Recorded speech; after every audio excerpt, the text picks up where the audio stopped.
Buenas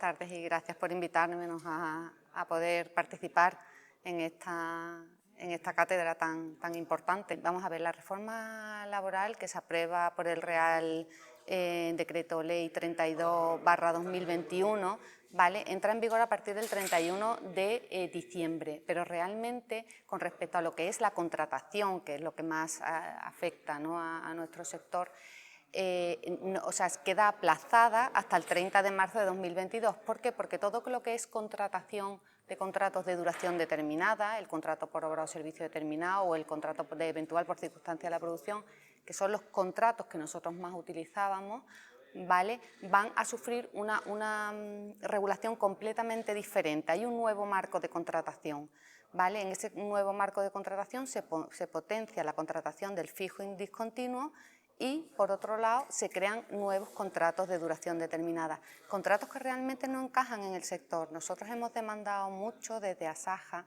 que se tuviera en cuenta que este sector es un sector un poco especial, no tenemos techo. Yo no te puedo decir que vengas todos los días de lunes a viernes, porque a lo mejor se me pone a llover el martes y no puedes venir ni martes, ni miércoles, ni jueves, ni viernes, eso lo sabéis vosotros muy bien. Entonces proponíamos, hemos estado proponiendo, haciendo propuestas de otro tipo de contratos, un contrato de fijo de campaña similar al contrato de fijo de obra que tiene la construcción, pero no ha sido aprobado. O sea, lo único que se ha aprobado es un contrato de duración por circunstancias de la producción, por circunstancias previsibles, que ha sido lo más parecido y en lo que se ha nombrado para el sector, ¿no?, como específico, vamos.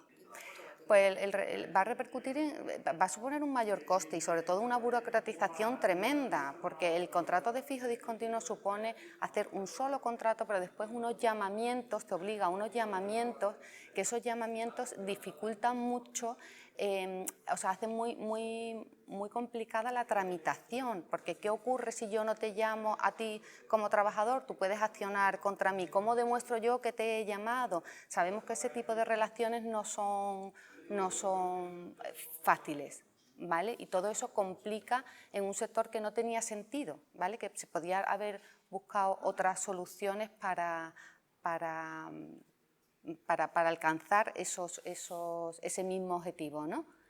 Yo creo que es demasiado pronto aún. Pensemos que, como os he dicho, el contrato de fijo discontinuo, tal como está ahora mismo regulado nuevamente en el artículo 11, el artículo 15, que regula los contratos de duración determinada, los contratos formativos regulados en el artículo 11, todos ellos del Estatuto de los Trabajadores, han entrado en vigor el 30 de marzo, pero teníamos la posibilidad de los de obra o servicio determinado, algunos todavía incluso pasar de ese 30 de marzo. Entonces, ¿qué pasa? Estamos ahí en un periodo transitorio en el que aún todavía no estamos en la puesta en marcha total de la contratación, ¿vale? Yo creo que podríamos hacer un análisis dentro de un año, ¿sabes?, realmente de qué consecuencias más. Y otra cosa que querría destacar es que, y ahí pido un esfuerzo a los trabajadores, a los sindicatos y a los empresarios, a todos y a las patronales. ¿Por qué? Porque muchos de estos temas se dejan de la mano de la regulación del convenio colectivo. La reforma laboral hace una potenciación del convenio colectivo. Entonces, bueno, si queremos ser verdaderamente ágiles, pues vamos a tener que buscar fórmulas de consenso para poder reflejarlas en los convenios colectivos y que realmente seamos ágiles a la hora por el bien de todos, ¿vale? Yo creo que no hay una mala voluntad, pero bueno, yo creo que todos tenemos que asimilar la reforma, que realmente no hace tanto tiempo que la tenemos, ¿no? Y que el problema de la reforma es que sí que ha dejado muchas cosas indefinidas, ¿vale? Y ese es el problema, que tienen que ir a poco definiéndose algunos temas, porque claro, tiene que estar clara las bases de la negociación. Si yo no tengo clara la regulación, difícilmente me es posible negociar contigo, ¿no?, si ni siquiera yo sé bien de dónde parto, porque incluso la propia regulación me deja frentes abiertos, ¿no? Un frente abierto que creo que es muy importante. Tenemos un contrato de duración determinada, ¿vale?, que habla de situaciones ocasionales previsibles y con una duración determinada, que son 90 días a lo largo del año natural, que no pueden ser continuados. Eso significa que yo a lo largo del año tendré que hacer 2 o más contratos de 45 y 45 días, por ejemplo, de 80, 20, la ley habla de días. En el campo no podemos hablar de días, podríamos hablar de jornadas reales, porque realmente si yo voy a contar esos 90 días desde fecha de inicio a fecha de fin de contrato, era lo que hablábamos antes. ¿Qué me ocurre si yo a los 3 días me llueve? ¿Vale? ¿Me van a seguir contando esos días cuando realmente yo no puedo ofrecer trabajo al trabajador ni lo puedo realizar en mi explotación porque las condiciones climatológicas no me lo permiten? ¿Vale? Pues no tendría sentido, ¿no? Eso no está aclarado aún, ¿vale?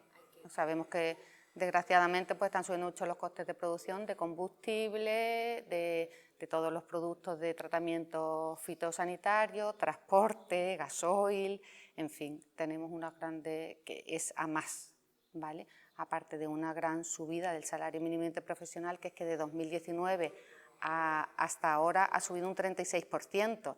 El salario mínimo que teníamos en 2018 al salario mínimo que teníamos en 2022 ha subido un 36%. ¿Eso qué quiere decir? En el caso de la provincia de Sevilla, un poquito, pero en otras provincias, por ejemplo, esto ha supuesto una subida muy importante.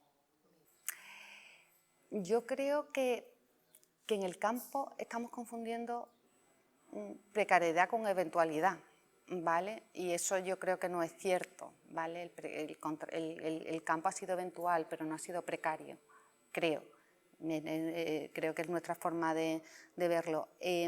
Algo positivo en esta reforma, tenemos un problema ahora y teníamos un problema antes también, y es que tenemos un estatuto de los trabajadores que tiene vocación industrial.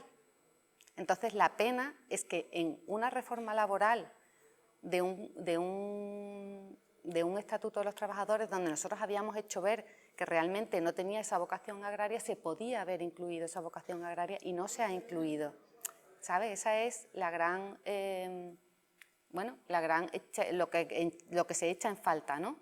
Lo que se echa en falta que no se haya incluido, que no se haya tenido en cuenta cuando sabemos que siempre lo ha tenido, el Estatuto de los Trabajadores tiene una vocación industrial, ¿no? Como cualquier, en los temas de regulación, ¿vale? Seguiremos, con el Gobierno dirigiéndonos a las distintas administraciones públicas, tanto autonómicas como centrales, para poder resolver todo aquello y aclarar todos aquellos temas que, como te he comentado, están independientes, y por supuesto intentaremos, a través de nuestros acuerdos con los distintos convenios sectoriales que se firmen en las distintas provincias por las distintas asajas, bueno, pues de alcanzar un poco quizás esa flexibilidad, ¿vale? que no nos permite, como si éramos la contratación, pero sí hacerla más flexible a través de los convenios colectivos, ¿vale? Creo que todo lo que hagamos deberá ser en bien de todos, de los trabajadores y de los empresarios, que es la única manera de que las cosas funcionen, cuando todo el mundo, ¿no?, va a una, porque realmente todos tenemos el mismo interés, ¿no?, que las explotaciones funcionen y así pueda haber trabajo para empresarios y trabajadores al final.